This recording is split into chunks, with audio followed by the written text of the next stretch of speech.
Hello, Midday audience. I have a great surprise for you today. We're very honored to have Mr. George Bush as our guest, the vice presidential nominee for the Republican Party. And thank you very much for granting us this time, Mr. Glenda, Bush. I'm so pleased to be here. First of all, I want to know how the campaign's going and how are you holding up? Well, I'm holding up well. I'm, having campaigned in the primaries for almost 2 years. Well, it's hard to realize, but there's only 63 days, I think it is, till the election. So physically, it's fine. There's a certain adrenaline factor in campaigning.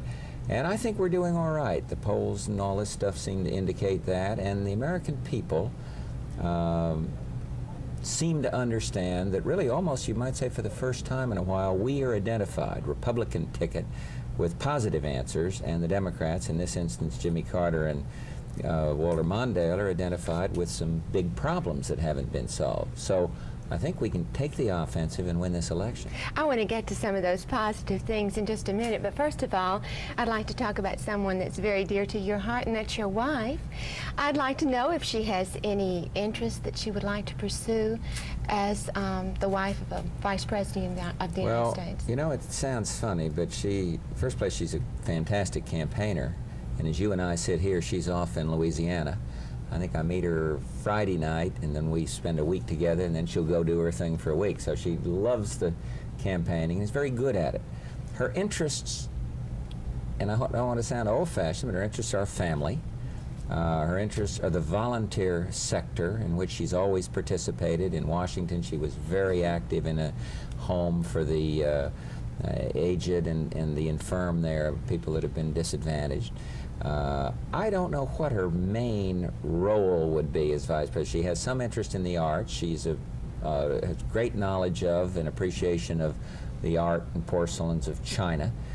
She is a fantastic needle pointer. I don't know if any of your listeners are into that, but yes. She is making, just to show you, an 8x10 needlepoint, very tight count rug, which takes us 4 years of work that's almost finished.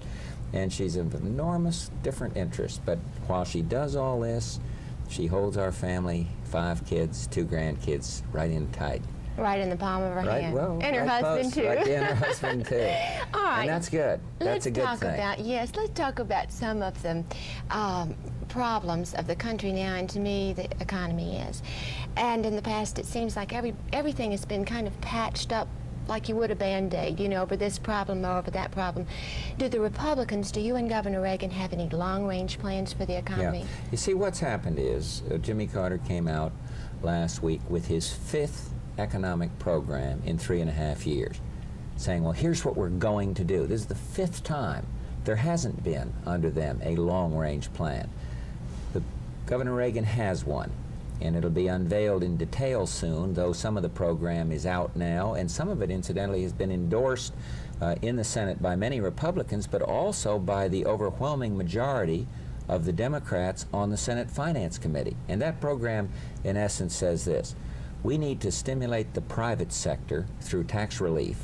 We need to form capital by individual tax reductions, so working people, and you're one of them, would get some, be able to form savings, and that means investment.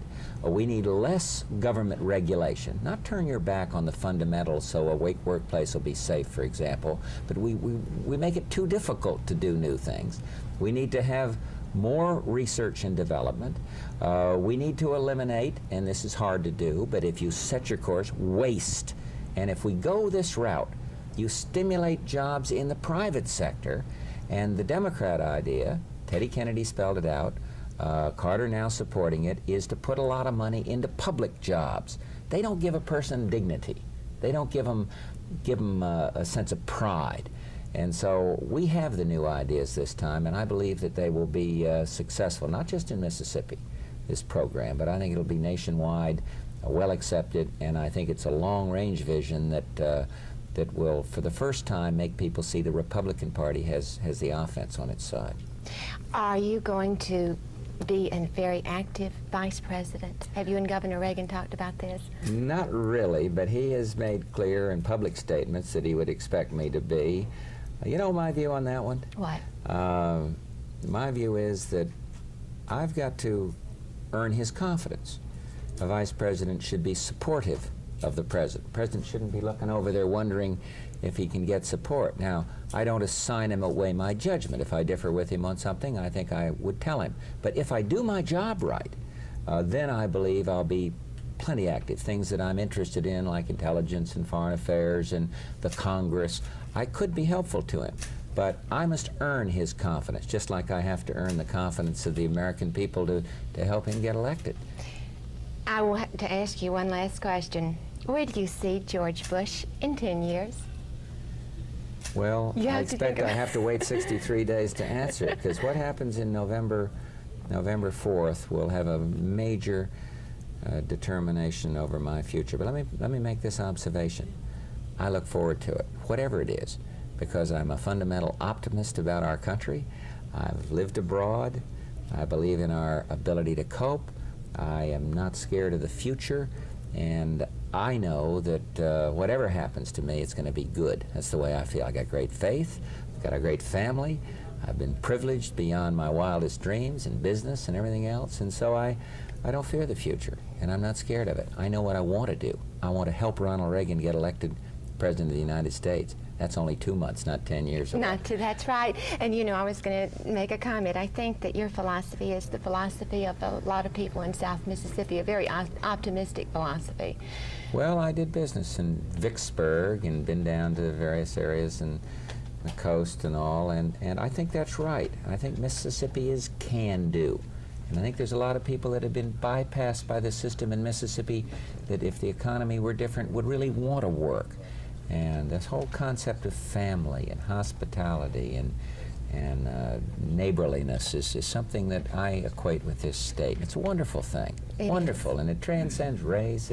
Everybody's that way, and I have great respect for this state. Thank you. We're very good people. We have great respect for you, too. Thank you for being on Midday with us and allowing us this time. And I'd like to tell my audience goodbye. Thank you for watching us, and we'll see you again tomorrow on Midday.